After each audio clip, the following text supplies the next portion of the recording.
بسم اللہ الرحمن الرحیم وبہ نستعین اما بعد۔ میرے عزیز ساتھیو، بزرگو، آپ سب جانتے ہیں آپ صلی اللہ علیہ وسلم نبوت کے بعد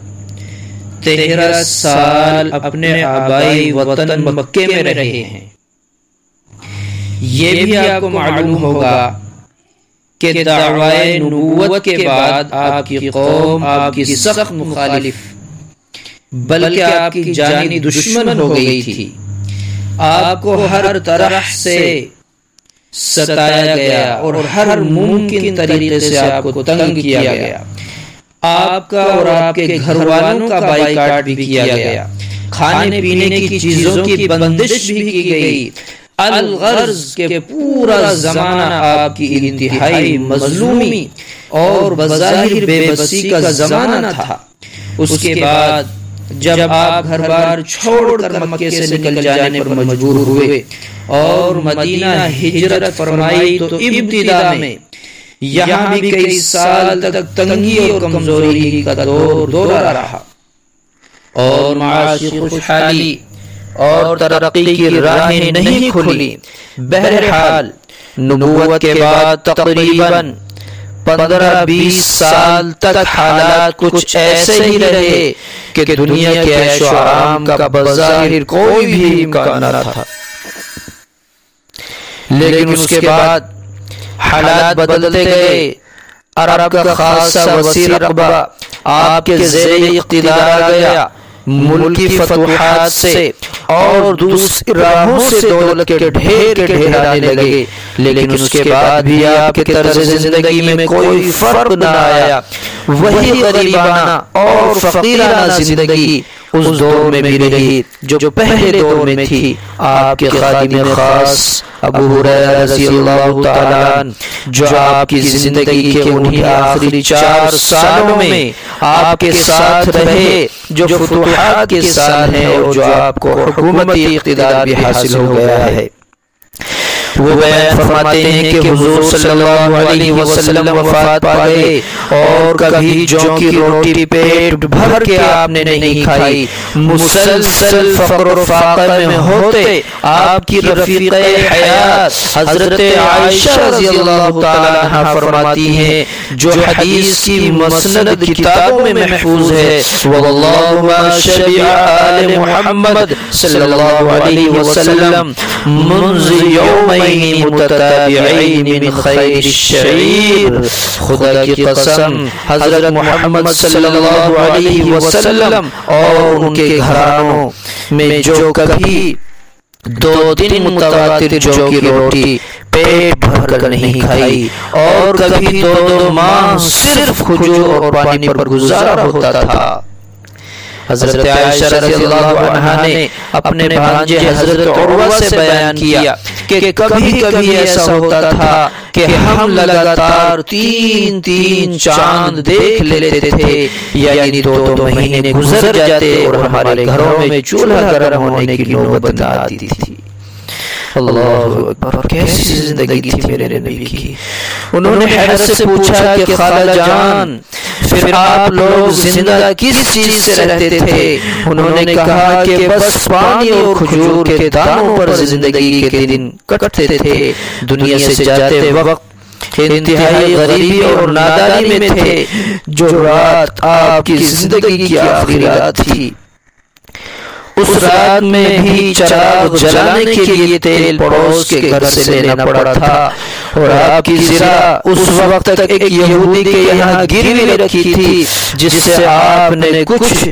جو قرض منگوائے تھے۔ یہ غریبی اور معیشت کی یہ تنگی اس وقت تک تھی جبکہ آپ عرب کے بڑے حصے کے فرما روا بھی بن چکے تھے۔ غنیمت اور خمس اور جزیے کے ہزاروں لاکھوں روپیہ آنے لگے تھے اور خود آپ اپنے ہاتھ سے اس کو تقسیم فرماتے۔ ایک مرتبہ دنیا کے عیش کے بارے میں عورتوں کی درخواست پر 1 مہینہ اپنی عورتوں سے بات نہیں کی۔ اس سلسلے میں آپ کی زندگی کا ایک خاص واقعہ قابل ذکر ہے جس کو قرآن میں بھی محفوظ کر دیا گیا۔ واقعہ یہ ہے کہ جب عرب کے ایک حصے پر آپ کا حکومتی اقتدار بھی قائم ہو گیا اور مختلف علاقوں میں پیدا ہونے والی چیزیں مدینہ طیبہ میں سرکاری طور پر آمد ہونے لگی اور خوشحال والی زندگی گزارنے کے سامان اطراف و اکنان سے کھینچ کر آنے لگے، تو رسول اللہ صلی اللہ علیہ وسلم کے ازواج مطہرات نے آپس میں مشورہ کر کے آپ سے درخواست کی کہ اب پہلی جیسی مجبوری نہیں رہی، اللہ کا فضل ہے، اس لیے ہم یہ چاہتے ہیں کہ گھر کے گزارے میں بھی اب کچھ آسانی کی صورت ہو جائے، کم سے کم اتنا تو ہو جائے کہ ایک فصل پر گھر کے خرچ کے لیے اتنا محفوظ کر دیا جایا کرے جو دوسری فصل تک گزارنے کے لیے کافی ہو جایا کرے، تاکہ آئے دن مہمانوں کے آنے جانے پر یا ایسی ہی کوئی ضرورت پڑ جانے پر پڑوسیوں کے گھروں سے جو قرض ادھار منگوانا پڑتا ہے یہ صورت نہ رہے اور روزمرہ کی ضرورتیں آسانی سے پوری ہوتی رہیں۔ آپ صلی اللہ علیہ وسلم نے اس درخواست کو اتنا بڑا قصور قرار دیا کہ ان سے بات کرنی بھی چھوڑ دی اور سب سے الگ تنہا ایک حجرے میں رہنے لگے۔ پورا ایک مہینہ گزر گیا، پھر اس بارے میں اللہ تبارک و تعالی کی طرف سے وحی آئی اور آپ کو حکم ہوا کہ اپنی بیویوں سے اس معاملے میں آپ صاف بات کریں اور ان سے کہیں کہ اگر تم میرے گھر کے اس فقر و فاقے کو برداشت نہیں کر سکتی اور دنیا کا عیش و آرام اور یہاں کی آسائش و زیبائش تم کو مطلوب ہے تو میں تم کو آزادی دے سکتا ہوں، اور اگر تمہیں اللہ کی رضا اور اللہ کے رسول کی رفاقت اور آخرت کا عیش و آرام مطلوب ہے تو پھر اسی حال میں میرے ساتھ رہو اور آخرت کے اس اجر و ثواب پر نظر رکھو جو اللہ تبارک و تعالی نیک بیویوں کے لیے تیار کر کے رکھتا ہے۔ قرآن مجید کے الفاظ اس موقع پر یہ ہیں، یا ایھا النبی قل لأزواجك إن كنتن تردن الحياة الدنيا وزينتها فتعالين أمتعكن وأسرحكن سراحا جميلا وإن كنتن تردن الله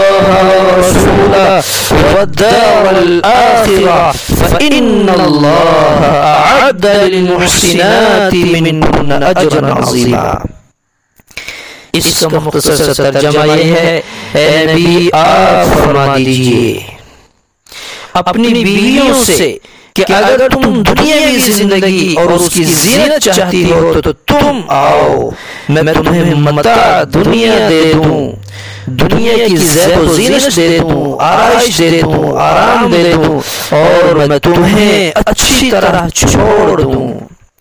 اور اگر تم اللہ اور اس کے رسول اور دار آخرت چاہتی ہو تو یقیناً اللہ نے تم میں سے نیکی کرنے والوں کے لیے اجر عظیم تیار کر رکھا ہے۔ چنانچہ اللہ کی وہ نیک بندیاں اپنی اس درخواست پر نادم ہوئیں اور انہوں نے عرض کیا، ہماری توبہ یا رسول اللہ ہمیں معاف فرما دیجئے، ہم تو ہر حال میں آپ ہی کے قدموں میں رہیں گے۔ کیسی بیویاں تھی، کیسی خدمت گزار تھی، ذرا تھوڑی سی سوچ بدلی اور خیال یہ نہیں تھا کہ ہمیں مالدار بننا ہے، ہمیں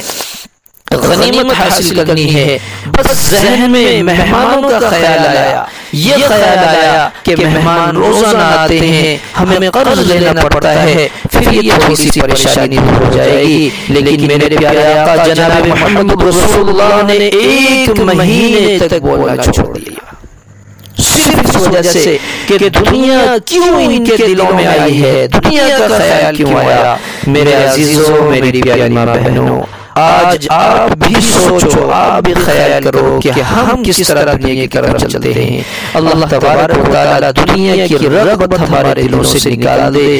دین کی محبت ہمارے دلوں میں پیدا فرمائے۔ آمین۔ وآخر دعوانا ان الحمد للہ رب العالمین۔